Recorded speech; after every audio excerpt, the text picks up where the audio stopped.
한 사람은 부자였고 또 한 사람은 거지였습니다. 부자의 삶은 더없이 화려했습니다. 그는 자색 옷과 고운 베옷을 입고 날마다 호화롭게 즐겼다고 합니다.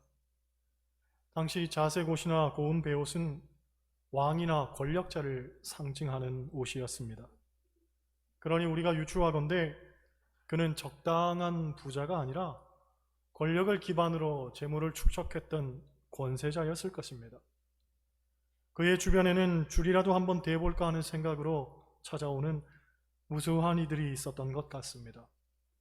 날마다 베풀었던 연회는 그들을 대접하기 위한 것이기도 했겠지만 그들이 상납하는 뇌물을 거둬들이기 위한 호혜였는지도 모르겠습니다.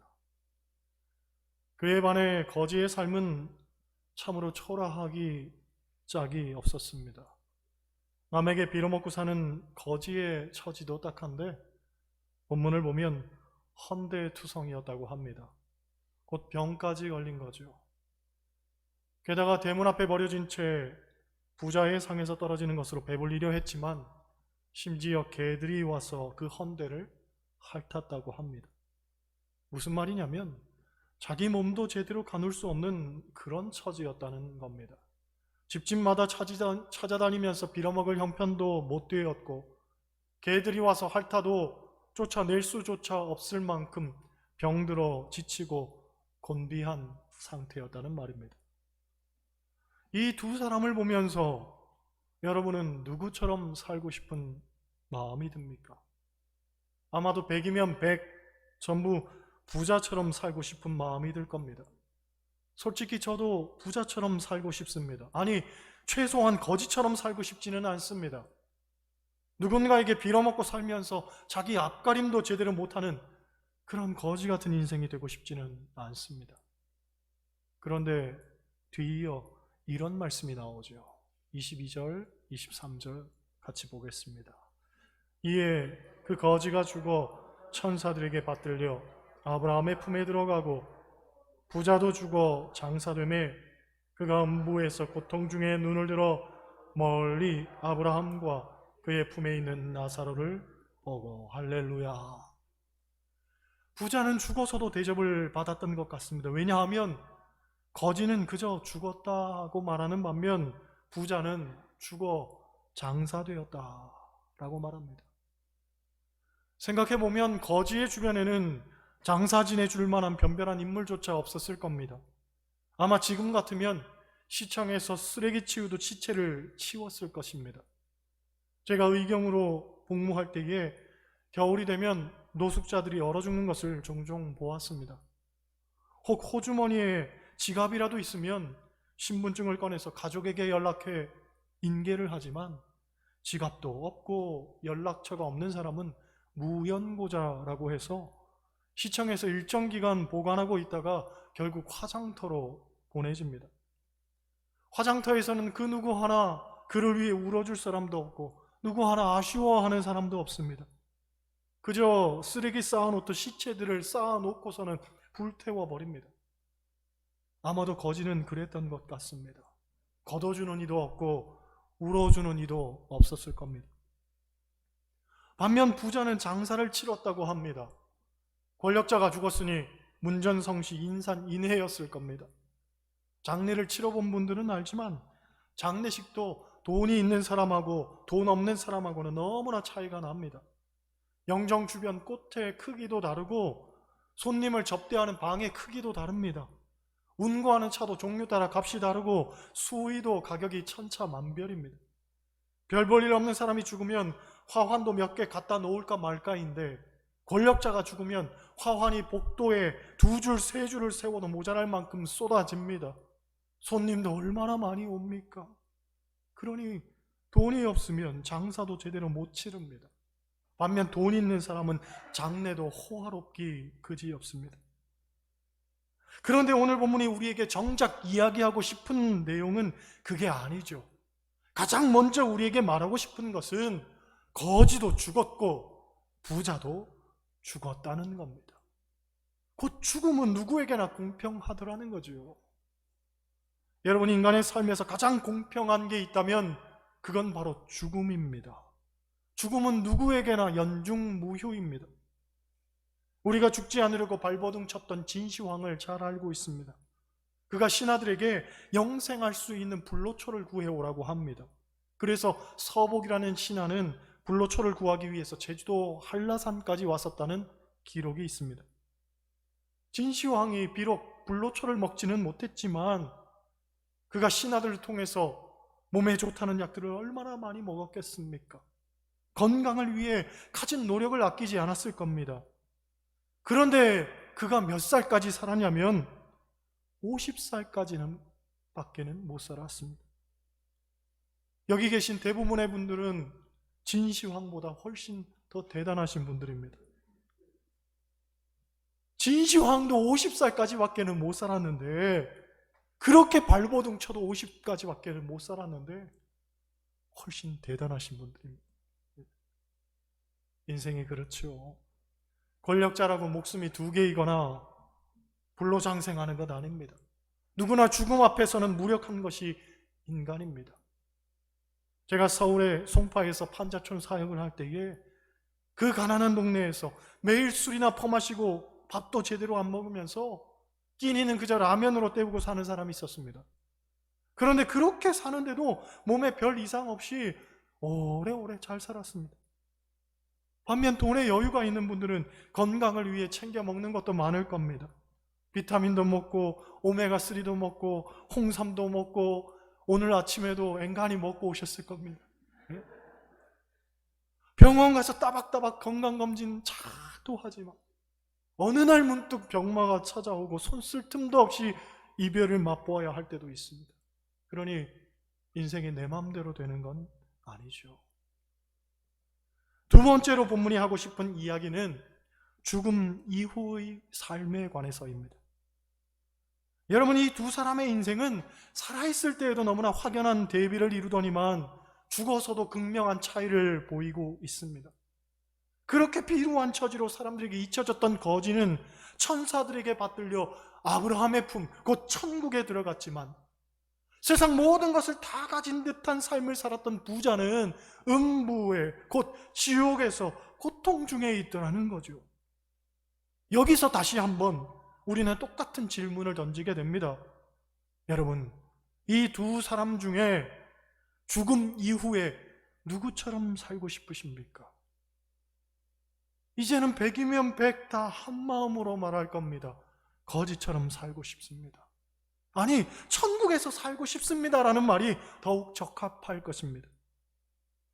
사람이 죽으면 그것으로 끝나는 것이 아니라 천국과 지옥이 있습니다. 유명한 철학자 임마누엘 칸트는 천국과 지옥은 반드시 있어야만 한다고 말했습니다. 왜냐하면 이 세상의 불법과 부조리를 바라볼 때마다 천국과 지옥이 있다 없다를 따지기 전에 반드시 있어야만 한다는 생각이 든다는 거죠. 사실 그렇잖아요. 착하고 정직하게 사는 사람, 법 없이도 살 것 같이 그렇게 사는 사람은 이상하게 잘 안 풀립니다. 참 딱한 삶을 사는데 오히려 온갖 불법과 편법을 써서 악한 방법으로 사는 사람은 잘 되고, 남을 억압하고 짓밟고 사는데도 보란듯이 떵떵거리면서 자기 배를 두드리고 사는 모습을 볼 때면 천국과 지옥이 있어서 그에 합당한 대접을 꼭 받았으면 좋겠다는 것이 우리 모두의 바람일 것입니다. 물론 그는 도덕적 윤리적 심판으로서 천국과 지옥이 있었으면 좋겠다고 주장하는 것이지만 성경은 그 주장을 지지하기나 하듯이 분명히 천국과 지옥이 있다고 말합니다. 여러분, 하나님을 믿는 우리들은 천국과 지옥이 있음을 분명히 믿어야 할 줄 믿습니다. 혹 어떤 이는 예수를 믿노라 하면서도 영적 세계에 대해서 의심하는 분이 있지만 천국과 지옥은 분명히 있습니다. 왜냐하면 예수님께서 그렇게 말씀하셨기 때문입니다. 성경에서 천국과 지옥을 가장 많이 말씀하신 분은 다름 아닌 예수님이십니다. 딕슨이라는 분은 말하기를, 만일 강단에서 천국과 지옥에 관한 설교를 더 많이 했더라면 우리 사회가 이렇게까지 어둡게 되지는 않았을 것이다 라고 말합니다. 오늘날 현대인들의 천국과 지옥에 대한 관심은 현저하게 줄었다고 합니다. 왜냐하면 그들의 관심은 철저하게 오늘을 잘 먹고 잘 사는 데 있다는 거죠. 세상 살기도 힘들어 죽겠는데 죽고 난 다음에 일까지 생각할 여유가 없다는 겁니다. 그러나 이 땅에서의 삶은 유한한 반면 오히려 죽은 이후의 삶은 영원합니다. 이 땅에서 잘 먹고 잘 사는 것보다 더 중요한 것은 죽은 이후에 천국에서 살 거냐 아니면 지옥에서 살 거냐 하는 건 아닙니까? 잠깐의 즐거움을 위해서 영원한 행복을 놓치고 사는 사람이야말로 가장 어리석은 사람 아니겠습니까? 여러분 스스로에게 한번 물어보시기 바랍니다. 만약 오늘 밤 죽는다면 나는 과연 천국 갈 것을 확신하는가? 어떤 목사님이 교회 장로님들에게 이 질문을 했다가 충격을 받았다고 합니다.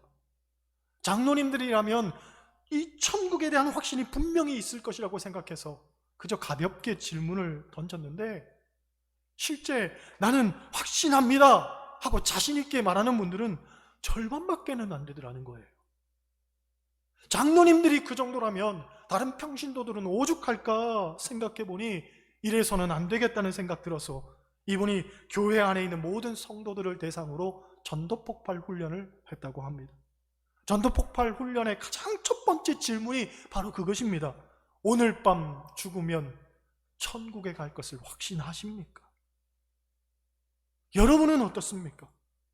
천국에 대한 확신이 있으십니까? 여러분 천국은 어떤 사람이 갑니까? 성경은 말하기를 누구든지 예수 그리스도를 믿으면 구원받는다고 했습니다. 천국은 예수 그리스도를 믿으면 가는 겁니다. 이 단순한 진리를 우리가 분명히 믿고 살아야 됩니다. 사람의 선행이나 노력으로 천국 가는 것 아닙니다. 천국은 예수 그리스도를 믿는 자들이 가는 것입니다. 그런 면에서 거지가 천국에 갈 수 있었던 이유는 그의 마음에 이 믿음이 있었을 것이라고 우리는 생각해 볼 수 있습니다. 물론 본문에는 그가 어떤 삶을 살았고 그 마음에 어떤 믿음이 있었는지에 대해서 자세히 소개하지는 않습니다. 그런데 나사로라는 이름의 뜻이 하나님이 나의 도움이시다 라는 의미를 갖기 때문에 아마도 성경에서 늘 접하듯 나사로도 그 이름대로 살지 않았을까 생각합니다. 그렇습니다.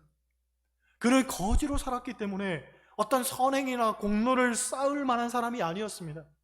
게다가 자기 한 몸 건사하는 것도 쉽지 않았기 때문에 그가 구원을 위해 어떤 노력을 할 만한 상황도 아니었습니다. 그가 한 것은 그저 이름처럼 하나님의 도움을 구하고 살았습니다. 비루하고 남루한 처지였기 때문에 그 어떤 것도 할 수 없었지만 하나님만 바라고 살았단 말이죠. 그랬더니 하나님께서 그에게 천국을 선물로 주신 것입니다. 반면 부자가 지옥에 간 이유는 무엇이겠습니까? 두 가지 때문입니다. 첫째는 영적 무관심 때문입니다. 성경은 그가 특별히 나쁜 사람이었다고 말하지 않습니다.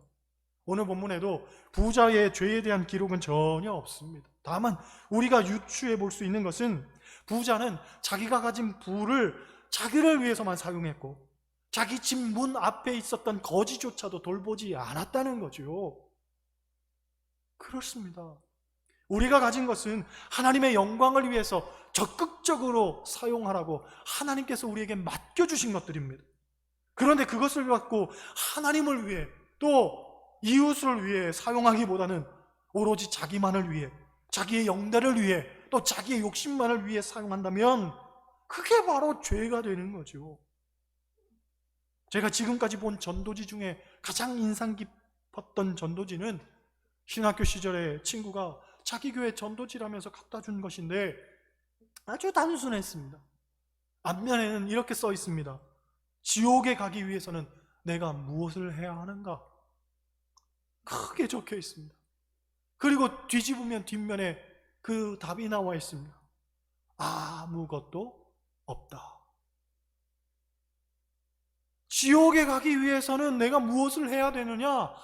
아무것도 없다는 거예요. 그냥 가만히 있으면 우리는 지옥 간다는 거죠. 그러니까 가만히 있는 인생이 되면 안 된다는 거예요.